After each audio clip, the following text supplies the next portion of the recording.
पुढच्या बातमीकडे वळूयात। माणिकराव कोकाटेंच्या शिक्षेला स्थगिती देण्याबाबतच्या याचिकेवर आज नाशिक जिल्हा सत्र न्यायालयामध्ये सुनावणी होणार आहे। शिक्षेच्या स्थगितीला आव्हान देणाऱ्या याचिकेवर सुनावणी होणार आहे। माणिकराव कोकाटेंच्या मंत्रिपदासह आमदारकीवर निलंबनाची टांगती तलवार आहे।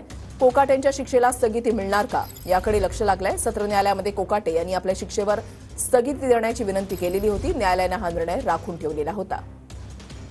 चंदन पूजाधिकारी आमचे प्रतिनिधी आमच्या सोबत आहेत। अधिक माहिती त्यांच्याकडून जाणून घेणार आहोत। चंदन, ऋषाली, आपल्याला माहिती आहे की 1995 सालचं हे संपूर्ण प्रकरण आहे। ज्यावेळेला 10% कोट्यामधले जे फ्लॅट आहेत, ज्या सदनिका आहेत, त्या कोकाटे यांनी चुकीचे किंवा फसवणूक करणारे कागदपत्र सादर करून या ठिकाणी ताब्यात घेतलेत असा त्यांच्यावर आरोप होता। या संदर्भात 2 वर्षांची शिक्षा देखील त्यांना कोर्टाने सुनावली होती।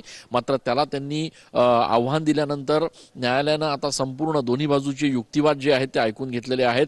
सरकारी पक्षाचं काय म्हणणं आहे, कोकाटेंच्या संदर्भातली त्यांच्या वकिलांची काय भूमिका आहे, या सगळ्या दोन्ही बाजू जाणून घेतल्यानंतर कोर्ट खरं मागच्या आठवड्यातच 1 तारखेला निर्णय देणं अपेक्षित होतं। मात्र त्या ठिकाणी 2 जणांनी हस्तक्षेप याचिका जी आहे ती दाखल केलेली आहे आणि त्यामुळे आता या हस्तक्षेप याचिकेनंतर ज्यांनी दाखल केलेली आहे त्या याचिकाकर्त्यांना देखील उच्च न्यायालयात जाण्याची मुभा मिळावी, वेळ मिळावा यासाठी न्यायालयानं हा निकाल राखून ठेवलेला आहे। मात्र आज दुपारनंतर कदाचित न्यायालयामध्ये, नाशिक जिल्हा सत्र न्यायालयामध्ये कोकाटेंच्या संदर्भातली सुनावणी जी आहे ती या ठिकाणी पार पडणार आहे आणि त्याच्यानंतर न्यायालय नेमकं कोकाटेंच्या संदर्भात काय निर्णय देतं हे बघणं महत्त्वाचं ठरणार आहे।